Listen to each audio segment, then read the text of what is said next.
Hello everyone, I'm Gulnaz Fanidi and you're watching Iran Art Guide. I hope you stay with us until the very end of the program and enjoy the different items we've prepared for you.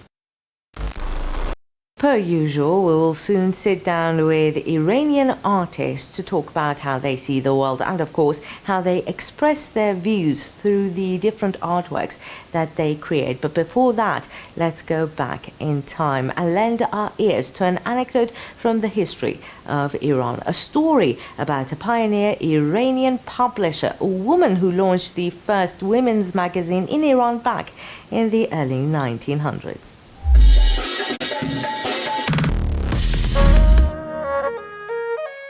Born in 1913, Maryam Amid was an Iranian intellectual and the country's first woman publisher. She was later stylized as Mozayyan al-Saltaneh, which means the ornament of the kingdom.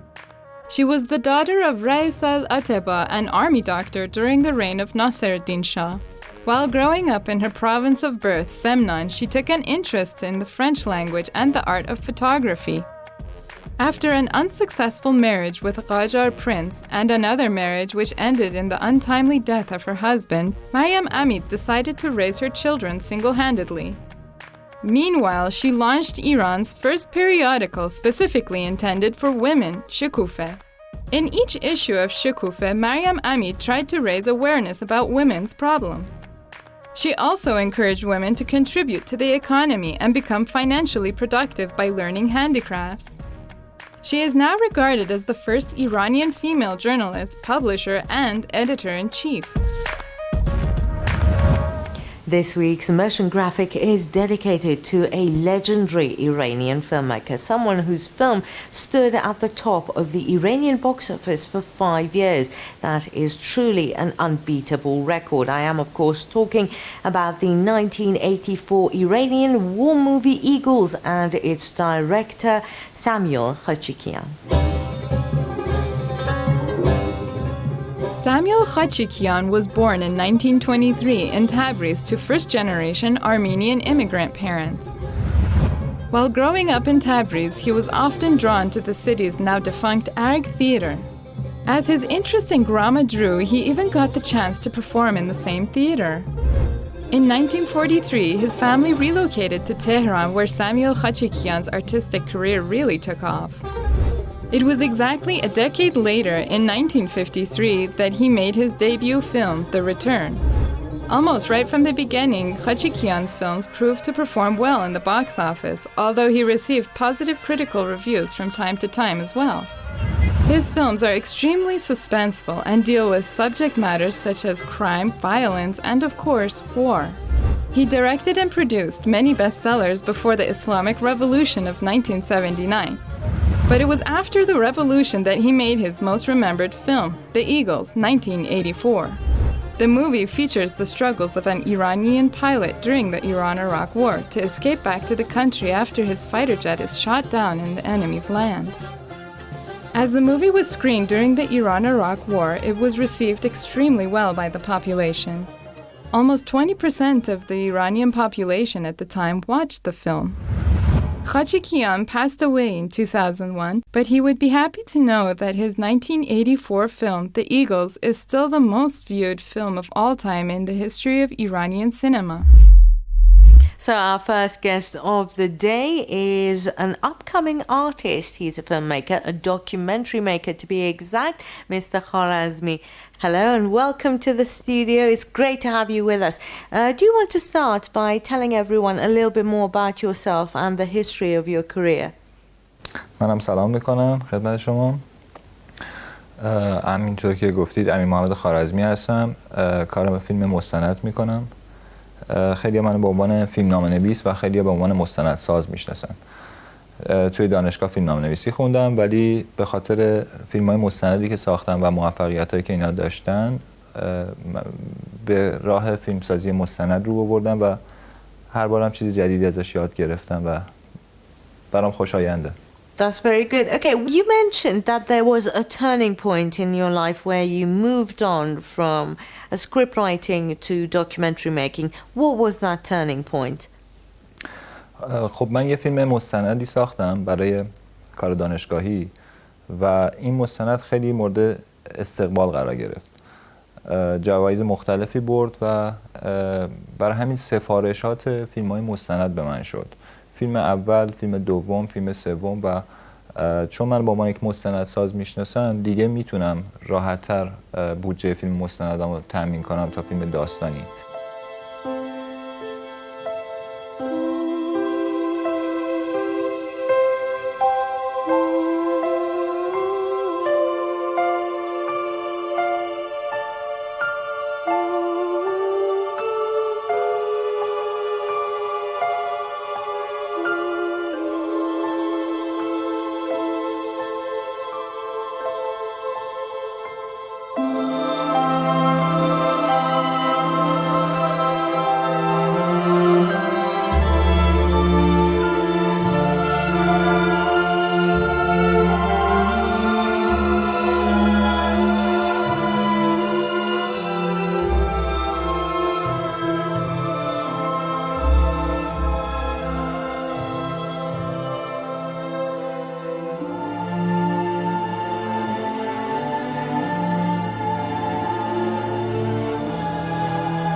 So I know that every filmmaker, whether if it's documentary, stories or drama, everyone loves all of the productions they've always made. But do you have a favorite? من همه فیلمامو دوست دارم. هر کدوم از فیلم‌ها یه چالش بوده برای من و کلی آموزش. توی فیلم داستانی معمولاً شما یه فیلمنامه‌ای دارید و بر اساس اون فیلمنامه میرید سر صحنه و فیلم برداری میکنید. در واقع همون چیزایی که رو کاغذ دارید رو پیاده میکنید، تولید میکنید.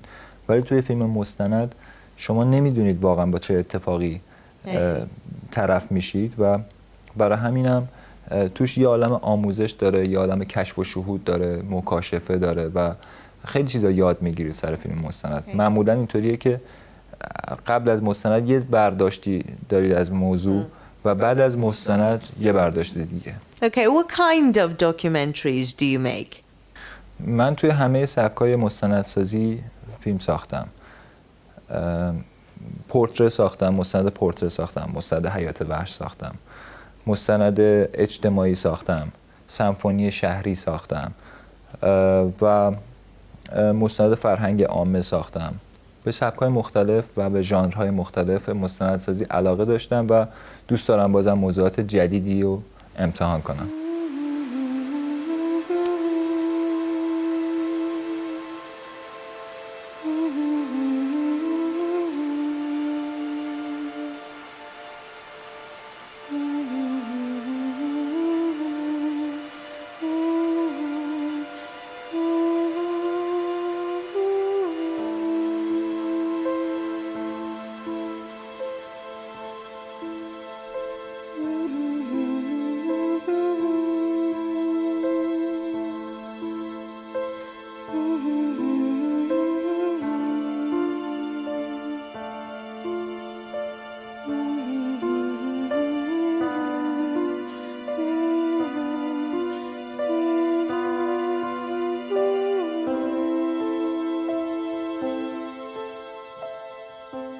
Okay, what potential do you see for the growth of documentary filmmakers and documentary making in Iran? به نظرم ایران یکی از بهترین کشورهاست برای ساخت فیلم مستند چون خیلی سوژه داره. بنا به دلایل خیلی زیادی سوژه های زیادی توی ایران وجود دارن. مستندسازهای ایرانی هم به نظر من خوب بودن، عملکردشون تا حالا خوب بوده. امتیازی که من به سینمای مستند میدم خیلی بیشتر از سینمای داستانیه.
can you tell me about your presence on the international stage and, of course, the festivals that you've taken part in? I know you've taken part in festivals inside Iran, but what about international ones?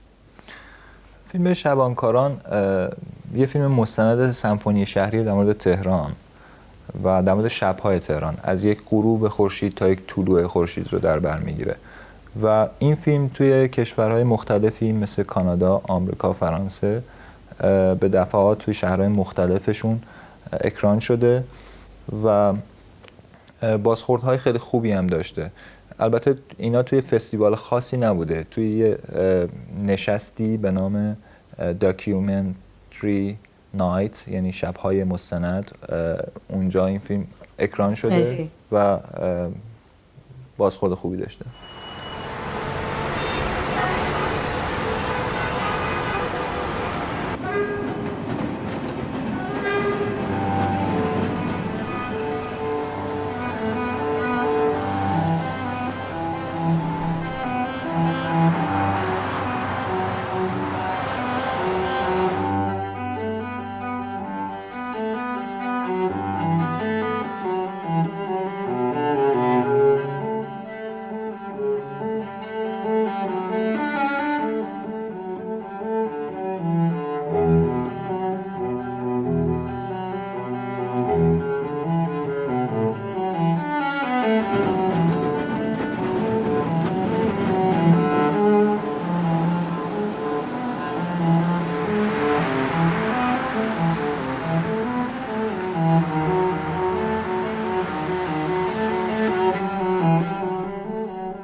So, where do you see yourself in a couple of years? Where do you want to be in the future as a documentary filmmaker? من همیشه دوست داشتم، همیشه فیلمایی ساختم که دوست داشتم بسازم. الان فکر می‌کنم همین راهو بخوام ادامه بدم. دوست دارم فیلم‌هایی در مورد فرهنگ، عرفان و ادبیات ایرانی بسازم که مطمئنم برای کل دنیا جالب و حیرت انگیز خواهد بود. I see. Thank you very much and enjoyable. I hope you enjoyed that interview. We thank Mr. Khwarazmi and wish him all the best in his future endeavors. And now let's move on to our next item of the day. من وحید جعفری هستم، طراح، تصویرساز و کاریکاتوریست. متولد شهر عراق و حدود 15-16 ساله به شکل حرفه‌ای کاریکاتور و تصویرسازی رو انجام.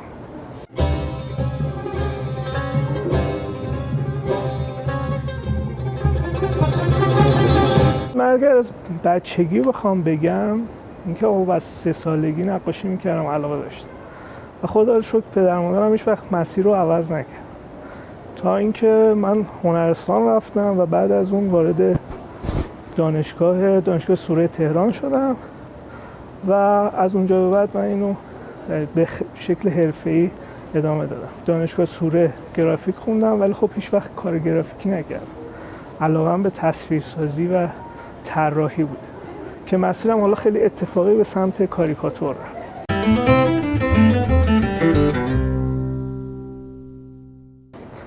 من خب خیلی طراحی فیگور و چهره رو خیلی دوست داشتم و هم کار میکردم.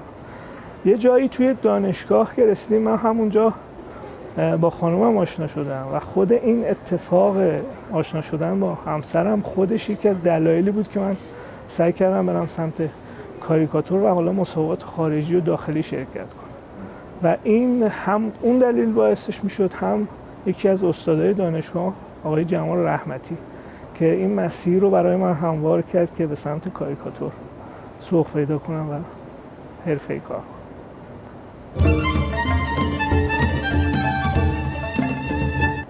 ببینید من حالا چهره رو از اول از طراحی و حالا رنگ و روغن و اینا شروع کردم و به مسیری که جلوتر رفتیم این تکنیکش به سمت حالا مدرن شدن و حالا دیجیتال نزدیک شد و با قلم نوری و حالا سینتیک و این حرفا کار می‌کرد و سبک و سیاق هم بیشتر این بود که توی چهره که حالا کاریکاتور چهره، من اگر یه بیسی بخوام در موردش بگم، کلا کاریکاتور یه شکلی هستش که شما قدری از طنز و انتقاد رو درش دارید و من سعی می‌کردم اون طنز یا اغراق یا انتقادی که به اون شخص یا کسی که چهرهش کار میشه رو داشته باشم توی کار حالا با رنگ با اغراق درش وارد کنم. یعنی سبک و سیاق کار من بیشتر تو این شیوه بود.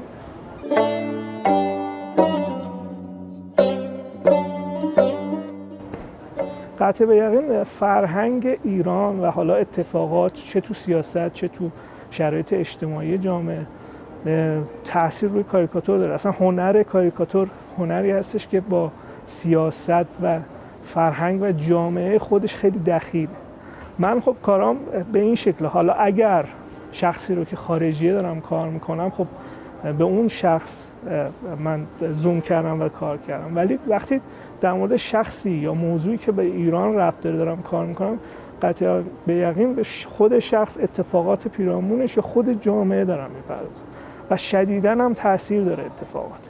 الان مثلا اتفاقاتی که دور و بر ما هست و چه تو سیاست چه اتفاقات، اینا همه میتونه توی کاریکاتورایی که من یا کاریکاتوریستای دیگه چه قدیم چه جدید بوده باشه تأثیر داره و شدیداً هم میتونه اون مسیر رو عوض کنه و یه مسیر دیگه ای بره.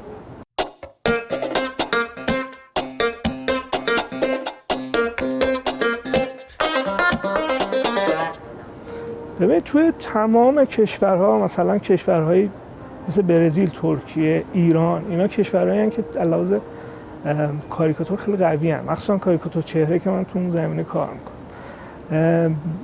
اینجوری باید بهتون بگم که کلا نمیتونیم بگیم کیفیت بالاتره یا پایین‌تره.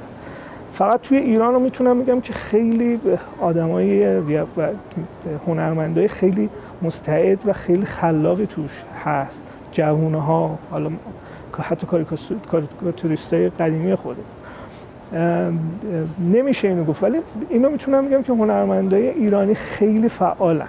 یعنی توی جشنواره‌های خارجی، جشنواره‌های داخلی خیلی هم تعدادشون زیاده، هم اونایی که کارشون خوبه واقعا زیاده. ولی ضعفی که میتونه توی ایران باشه اینه که خود مطبوعات که اصلا کاریکاتور وصل و زایده شاید مطبوعات میتونه باشه، خیلی خود مطبوعات یه خورده کم رنگ شده. حالا شاید به خاطر رسانه‌های دیجیتال باشه یا هر چیز دیگه، این فضا رو یه خورده کمتر کرد.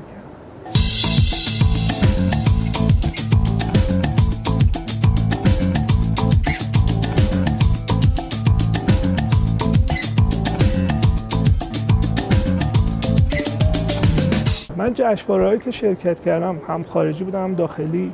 خارجی ها خب چند تا بوده که حالا مقام درش گرفته شده، مثلا برزیل بوده، بیچ هامر برزیل و منموهان سینگ هند که نفر اول بودم و تو جشنواره‌های دیگه هم تا حد نمایشگاه بوده که خیلی بازخورد داشته، خیلی دیده شده، مثل وردپرس پرتغال. داخل ایران هم جایزه بوده، توی بخشای فرهنگی شهرداری بوده قدیم و الان هم جدیداً بخوام بگم جشنواره فجر بوده که باز نمایشگاه رسیده. بعد وردپرس ایران اولین دورش بود که فکر کنم دیگه هم برگزار نشد، تو اون مقام سوم گرفتم.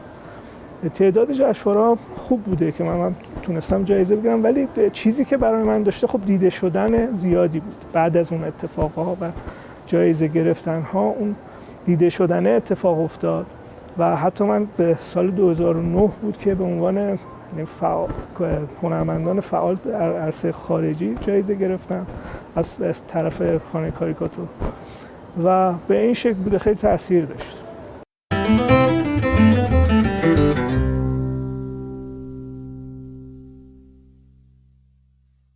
کارهای خارج از ایرانم خیلی بوده، مثلا مارگارت تاچر بودش که من کار کردم، بعد همون منموهان سینگ بود که برای هند بود و کارگردان فیلم ارباب حلقه ها پیتر جکسون بود که این هم جایزه سوم برزیل رو گرفت. اینا خیلی خوب دیده شده.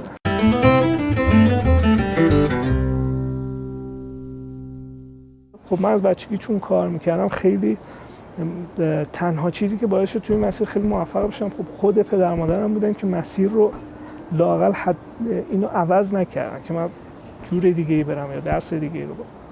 و توی مدرسه هم همیشه علاقه داشتم، استادا رو کار میکردم، معلم‌ها رو کار میکردم، سرشون کتک خوردم خیلی. اون مسیر باعث شد که من حالا تو دانشگاه اینو خیلی بهش علاقه داشته باشم ادامه بدم. بعد از اون حضورم همسرم بود که باعث شد من خیلی حرفه‌ای‌تر اینو دنبال کنم و چند تا از استادا که واقعا جا داره ازشون تشکر کنم، مثل آقای جمال رحمتی که ایشون هم آشنایی باشون باعث شد خیلی توی این مسیر بتونم موفق‌تر باشم و در کل راضی بودم توی این مسیر. خیلی هم اون قوه تخیلی که تو ذهن من بوده و می اومده روی کاغذ اتفاق افتاده، هم اون نقدها و طنزهایی که شاید خودم می‌خواستم درباره جامعه بگم، درباره فرهنگ خود ایران بگم یا اتفاقات ایران بگم، سعی کردم اینا رو پیاده کنم. از این لحاظ این مسیر و کاریکاتور باعث شده بتونم یک تریبونی باشه واسه خودم که بتونم ایده خودم، تفکر خودم و نقدهایی که شاید به جامعه دارم رو بتونم بگم.